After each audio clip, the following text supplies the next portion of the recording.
Captain William Burke stared out the viewport of the UES Pathfinder, watching as the massive space station grew larger against the backdrop of unfamiliar stars. His stomach tightened with nervousness. In just a few hours, he would stand before the Galactic Council as Earth's representative. The fate of humanity might rest on his shoulders. "Still can't believe they picked me for this," he said quietly. Lieutenant Olivia Martinez looked up from her tablet. "They pick you because you understand people, sir, even when those people have tentacles or breathe methane." William smiled slightly. He had spent 15 years exploring the edges of known space, making first contact with 12 different alien species. But this was different. The Galactic Council wasn't some newly discovered civilization. They were the 37 most powerful species in the galaxy, united in a federation that had lasted for 10,000 years. And they had their eyes on Earth. "Final briefing in 10 minutes, Olivia reminded him. "Admiral Chen wants to review the talking points one more time." William nodded, but his mind was elsewhere. The invitation had come 6 months ago. A massive alien ship had appeared in orbit around Earth, carrying representatives from the Council. They had invited humanity to petition for membership in their ancient alliance. Earth's leaders had been thrilled. Access to the Council meant advanced technology, trade routes, protection, everything humanity needed to secure its future among the stars. But William had noticed something odd during the initial meetings. The aliens seemed worried. They asked strange questions about human development, about how quickly Earth had progressed from primitive flight to faster-than-light travel. "Do you think they really want us to join them?" William asked suddenly. Olivia paused. "What do you mean?" "I mean, why invite us now? We've only had FTL capability for 30 years. According to our intel, most Council species took thousands of years to develop what we achieved in less than a century." "Maybe they're impressed," Olivia suggested. "Or maybe they're concerned," William countered. "Think about it. We're advancing faster than any species they've encountered. What if this isn't an invitation? What if it's an assessment?" Before Olivia could answer, the ship's communication system chimed. Admiral Chen's face appeared on the screen. "Captain Burke, we're receiving docking instructions from Nexus Station. Their protocol officer seems impatient." "On my way to the bridge," William replied. As they walked through the ship's corridors, William's mind raced. He had read everything Earth knew about the Council species, the ancient Aetherians who had evolved beyond physical form, the warlike Vorn who had conquered 1,000 worlds before joining the Council, the collective consciousness of the Quorum of Minds. Each civilization was older than human recorded history, and now humanity was knocking on their door. The Pathfinder slowed as it approached the docking bay. Through the main viewport, William could see the Council station clearly now. It looked like a giant silver flower, with each petal housing the embassy of a different alien civilization. "It's beautiful," Olivia whispered. "Yes," William agreed, "but I can't shake the feeling we're walking into something we don't understand." As the docking clamps engaged with a solid thunk, William straightened his uniform. Whatever waited for them aboard that station would shape the future of humanity for generations to come. He needed to be ready. "Time to make a good first impression," he said. William and Olivia followed their alien guide through the twisting corridors of Nexus Station. The guide was a Meridian, a tall, slender being with blue-gray skin and 4 arms. It moved with fluid grace, gliding rather than walking. "The Council awaits you," the Meridian said in a musical voice. "You are the first humans to enter these sacred chambers." William nodded, trying to hide his nervousness. The hallway opened into a massive circular room that took his breath away. The Galactic Council chambers looked like a giant bowl, with hundreds of seats rising in perfect circles toward the distant ceiling.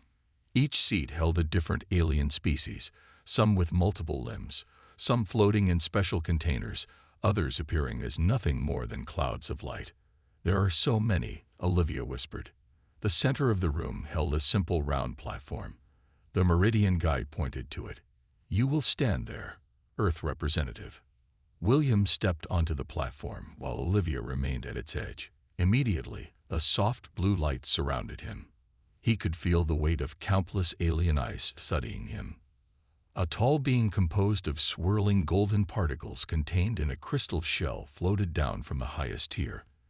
This was High Counselor Zixvan of the Atherian Conclave, the oldest species in the known galaxy. Captain William Burke of Earth. The High Counselor's voice echoed through the chamber without seeming to come from any specific direction. You stand before the collected wisdom of the galaxy.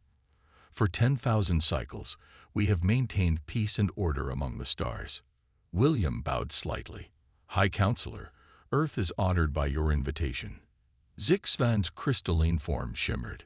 Your species seeks admission to our ranks, yet you have existed as a spacefaring civilization for less than a single cycle. This is unusual.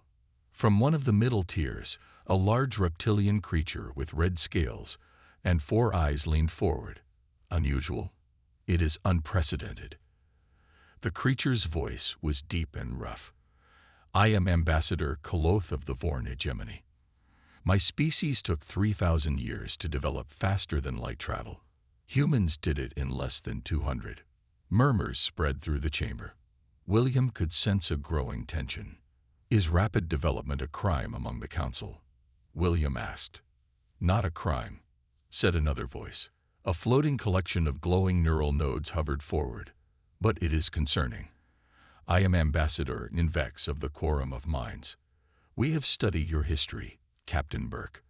Your species destroyed half their own biosphere before you even reached your moon. You fought wars over primitive combustion fuel. William felt his face grow hot. We have made mistakes. You continue to make them, interrupted Kaloth. Your species spreads to new worlds without caution, extracting resources, altering environments to suit your needs. We call that survival, William countered, and adaptation. High Counselor Zixvan raised 2 shimmering appendages. We did not invite you here to judge your past, Captain Burke. We invited you to assess your future. The council chamber grew quiet. William could see many of the alien representatives exchanging glances or the equivalent communication for their species. The council will deliberate on Earth's petition, Zixvan announced. You will be summoned when we have reached our initial assessment. Until then, you may explore the public areas of Nexus Station. As William and Olivia were escorted from the chamber, he leaned close to her. That didn't go well. Olivia frowned. They're afraid of us. Sir, I could feel it. William nodded slowly. The question is, what are they planning to do about it? Behind them, the massive doors to the council chamber closed with a sound like distant thunder. 3 days passed before William and Olivia were summoned back to the council chambers. They spent that time exploring Nexus Station, meeting representatives from other species, and trying to gather information about the council's deliberations. They're taking longer than expected, Olivia said as they walked toward the great circular chamber. That could be good or bad. William nodded. I've been talking with some of the junior representatives. Many species seem split on what to do about Earth. When they entered the council chambers, William immediately noticed the change in atmosphere. The room felt colder, more formal. The soft blue light that bathed the central platform now seemed harsh and exposing. High Counselor Zixvan's crystalline form shimmered at the highest tier. Captain Burke, the Council has reviewed Earth's petition with great care. We have concerns about humanity's readiness for full membership. William stepped onto the central platform. We're prepared to address any concerns. Ambassador Threll of the Solari Federation, a tall reptilian with shimmering scales that changed color with his emotions, stood up. His scales shifted to a deep orange, a warning color. Humans have a history of exploiting natural resources until nothing remains, Threll said. Your ancient whales, your forests, your clean air, all sacrificed for short-term gain. Why should we believe you won't bring these same destructive tendencies to other worlds? Before William could respond, Ambassador Invex's neural nodes pulsed with bright light. Your species has spent more time developing weapons than medicine. Your first major space program was an extension of missile technology. You think in terms of conquest, not cooperation. William tried to stay calm despite the mounting accusations. With respect, ambassadors, many council species have similar chapters in their histories, but they evolved beyond them before reaching the stars, countered Kaloth, the Vorn representative. Humans bring their conflicts with them wherever they go. High Counselor Zixvan floated down to hover closer to William. There is another matter we must address. Our scientists have analyzed human developmental patterns. At your current rate of technological advancement, humans would equal or surpass the capabilities of the founding council races within just 3 generations. A shocked silence fell over the chamber. William understood now. This wasn't just about Earth's past mistakes. The council feared humanity's potential. This presents an unacceptable risk to galactic stability, the High Counselor continued. Some members have suggested that instead of membership, Earth should be subject to containment protocols. Olivia stepped forward, unable to remain silent. Containment? You mean isolation? Restricting our growth? Ambassador Kaloth's scales turned a deep red. It would be for the greater good. One unpredictable species cannot be allowed to disrupt 10,000 years of peace. William felt a chill run down his spine. This wasn't an application process. It was a trial, and Earth was being judged as a threat. High Counselor, William said, keeping his voice steady, Earth respects the Council's concerns, but containment is not a solution we can accept. Zixan's crystalline form pulsed with light. Then you must convince us, Captain Burke. Tomorrow, you will present humanity's final case to this council. If you cannot address our concerns satisfactorily, we will take necessary measures to ensure galactic security. As they left the chamber, Olivia looked pale. They're talking about quarantining Earth, maybe even restricting our technology. William nodded grimly. The standard diplomatic approach isn't working. We need to try something different, something they won't expect. What do you have in mind? Olivia asked. William's eyes narrowed with determination. I'm going to tell them the truth about humanity. All of it. William paced back and forth in their temporary quarters on Nexus Station. The room was designed to accommodate many different species, with strange furniture and environmental controls that neither human fully understood. They've already decided, William said, running a hand through his hair. They see us as dangerous children playing with fire. Olivia sat cross-legged on the floor, surrounded by data tablets. Not all of them. I've been reviewing the public council records. There are at least 8 species who rose to power quickly, like us. But not as quickly, William replied. He stopped to look at the holographic display Olivia had created. It showed a comparison of technological development rates across different species. Look at this, Olivia said, pointing to the sharp upward curve that represented Earth. Most species took 5,000 years to go from basic flight to faster-than-light travel. We did it in less than 200 years. William stared at the display. No wonder they're afraid of us. It's not just our technology, Olivia added. It's how quickly we adapt and change our minds. Most council species make decisions over decades or centuries. We completely change our societies every generation. William sat down on the edge of the strange curved couch. So how do we convince them that our rapid growth isn't a threat? I don't think we can, Olivia admitted. At least, not with facts and promises. William was quiet for a long moment. He walked to the window that looked out over the vast interior of Nexus Station.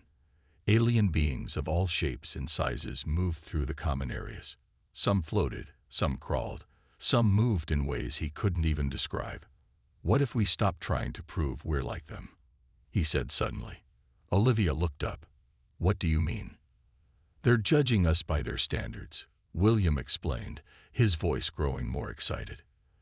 They value stability, slow change, careful planning. But that's not who we are as humans. And you think we should emphasize our differences. The very things they're afraid of. William nodded. Yes, because our chaos, our rapid change, our willingness to take risks. These aren't just our weaknesses. They're also our greatest strengths. Olivia looked doubtful. That's a big gamble, sir. Earth Command sent us here with very specific talking points. If you go off script, if I stick to the script, they'll contain us. William interrupted. I'd rather take a chance on the truth. He sat down at the room's communication terminal and began making notes. As the station's artificial night cycle progressed, he refined his thoughts, discarding the careful diplomatic language he'd been trained to use. Olivia watched him with growing concern. What exactly are you planning to say? William looked up, his eyes tired but determined. I'm going to tell them why they need us just as much as we need them. That's bold, Olivia said carefully. William smiled. Boldness is one of those human traits they find so alarming. Might as well demonstrate it firsthand. As the station's lights dimmed to simulate night, William continued working.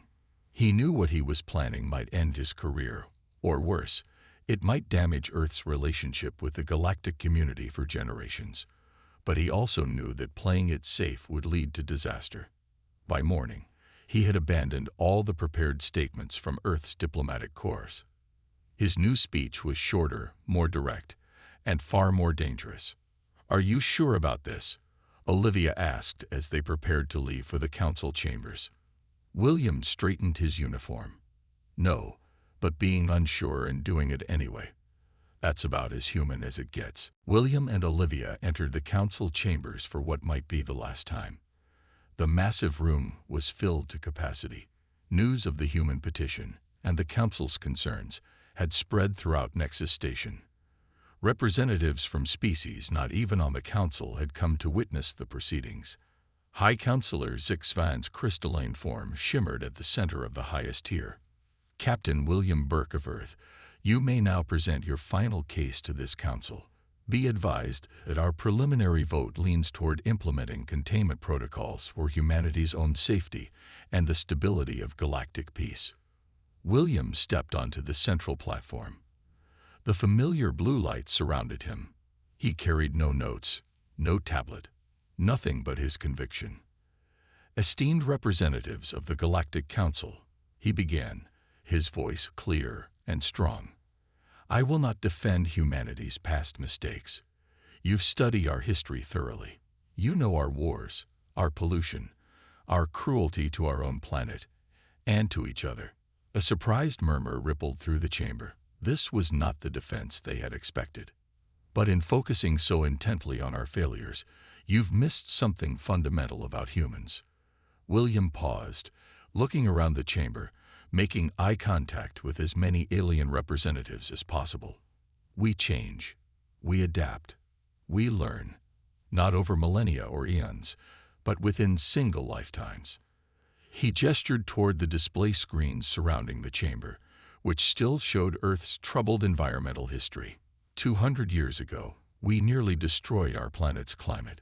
100 years ago, we nearly wiped ourselves out with nuclear weapons.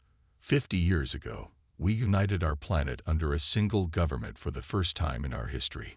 William walked slowly around the central platform. And we did all this not because some older, wiser species guided us, but because we recognized our own mistakes and chose a different path. The council chamber had grown unusually quiet. Even species known for constant movement had become still. Yes, humans advance quickly, dangerously quickly by your standards, William continued. But have you considered why? It's because we don't fear failure. We embrace it as the price of progress. Ambassador Koloth of the Vorn hegemony shifted forward, scales flashing red. This only confirms our concerns. Your volatile nature makes you unpredictable. William nodded. To those who fear change, yes. But consider this. You value stability above all else. Your civilizations have remained largely unchanged for thousands of years. In that time, how many new problems have you solved? How many frontiers have you explored? The chamber erupted in a cacophony of alien voices, some outrage, some thoughtful. William waited for the noise to subside. The council records show your last major technological breakthrough occurred over 600 years ago, he continued. Your societies have become so afraid of risk that you've stopped growing. High Counselor Zixvan's form pulsed with agitated light. Captain Burke, you border on insolence. The stability of the galaxy is stagnating under your guidance, William finished. And deep down, you know it. He turned slowly, addressing the entire chamber now. Why else would you invite Earth to this council?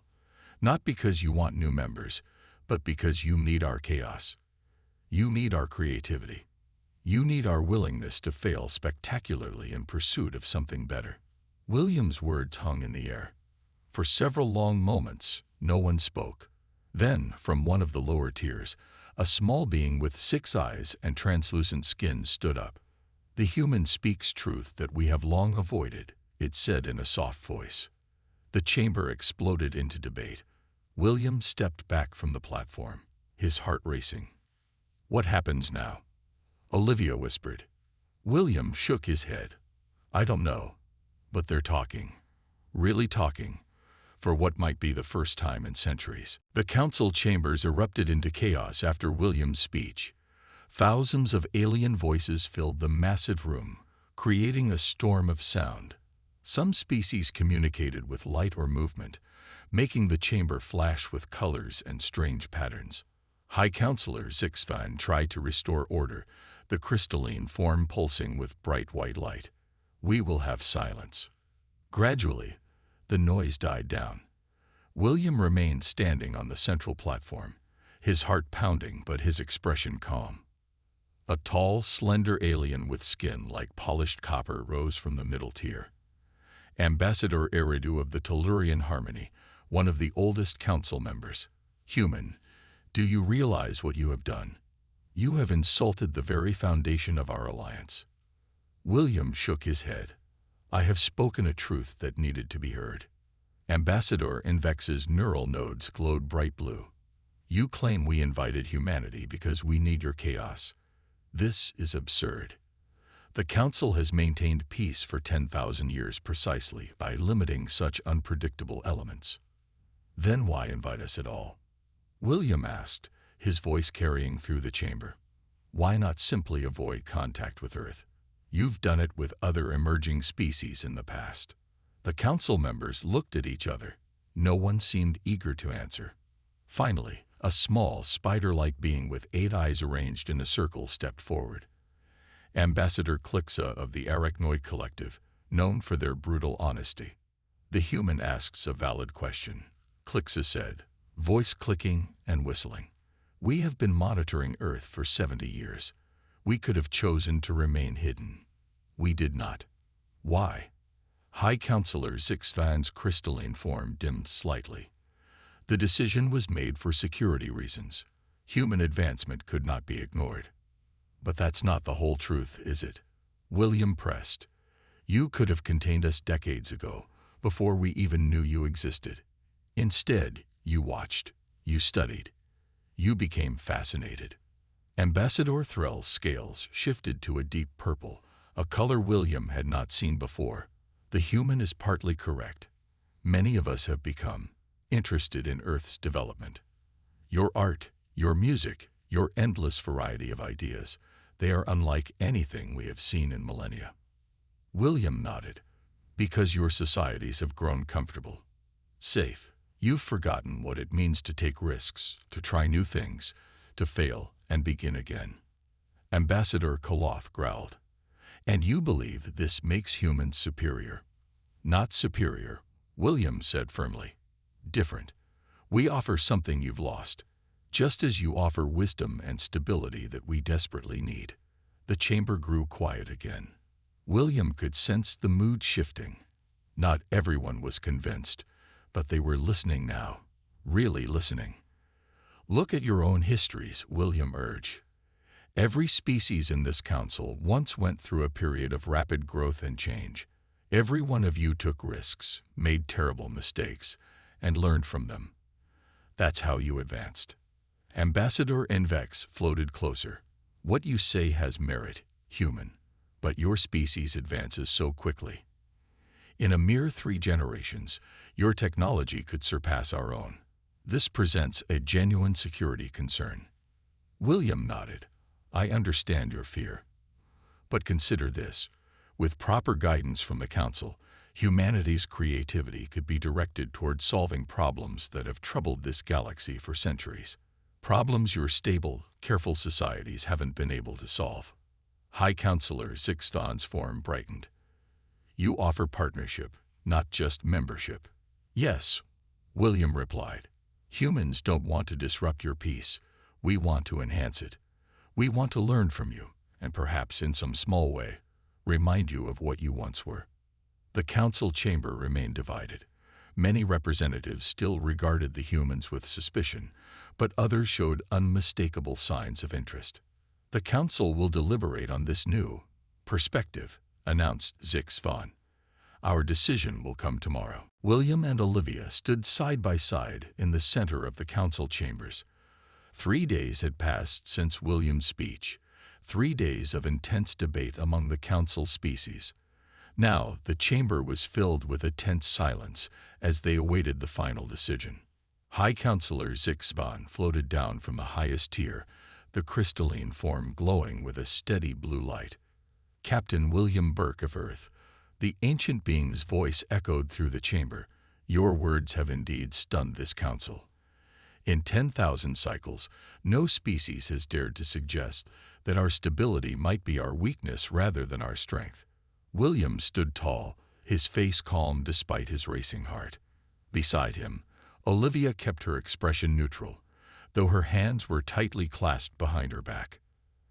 After much debate, Zixvan continued, This council has reached a decision unlike any in our history. The chamber grew even more silent, if that was possible. William could almost feel the weight of thousands of alien eyes upon him. Earth will not be granted full membership in the Galactic Council at this time. William felt his shoulders drop slightly. They had failed. But Zixvan wasn't finished. Instead, we propose a new designation, Catalyst Species. Humanity will serve as advisors to the Council, bringing your unique perspective to our deliberations. Murmurs spread through the chamber as the council members reacted to this unprecedented decision. In return, Zixvan continued, We will share certain technologies and grant limited access to council space. This arrangement will be reviewed after 1 full cycle. Ambassador Invex floated forward, neural nodes pulsing gently. Your assessment of our stagnation, while overstated, contains elements worthy of consideration. Perhaps we have prioritized stability at too great a cost. William bowed slightly. The Earth Alliance accepts these terms with gratitude and humility. There are conditions, Ambassador Koloth added, scales now a calm blue. Humans must agree to certain restrictions on military expansion beyond your home system, and Council observers will maintain a presence on Earth to help guide your development. Guides, not controllers, Zixvan clarified. We do not seek to change humanity's essential nature, merely to help channel your energies in productive directions. William nodded. We welcome such guidance. The formal session ended with the signing of preliminary agreements. As William and Olivia exited the chamber, they were surrounded by representatives from various species, many eager to establish direct relationships with Earth. That was masterful, sir, Olivia said quietly as they made their way through the crowd. But Catalyst Species is not what we came for. William smiled. No, it's better. They've created an entirely new category just for us. We're not members yet, but we're not outsiders either. We're something new in their ancient system. Do you think they'll ever fully accept us? Olivia asked. William watched as a group of younger alien representatives argued excitedly nearby, clearly inspired by the day's events. I think we've already changed them. Did you notice? They're already adapting, creating new policies, questioning old assumptions. He gestured around at the station. In just 1 week, we've sparked more debate in this council than they've had in centuries. That's humanity's gift to the galaxy, not our technology or our art, but our restless spirit. As their ship prepared to depart Nexus Station the next day, William received a message from High Counselor Zixpon. "Your words continue to echo through our chambers, Captain Burke," the message read. "For the first time in my 3,000-year life, I find myself questioning beliefs I once held as absolute truth. This is uncomfortable, but necessary. Perhaps that is the true lesson of humanity." William smiled as he composed his reply. "Discomfort is the beginning of growth. We look forward to growing together." As the UES Pathfinder pulled away from Nexus Station, William knew that humanity had arrived on the galactic stage, not as conquerors or supplicants, but as something far more powerful, a reminder of what it meant to be truly alive.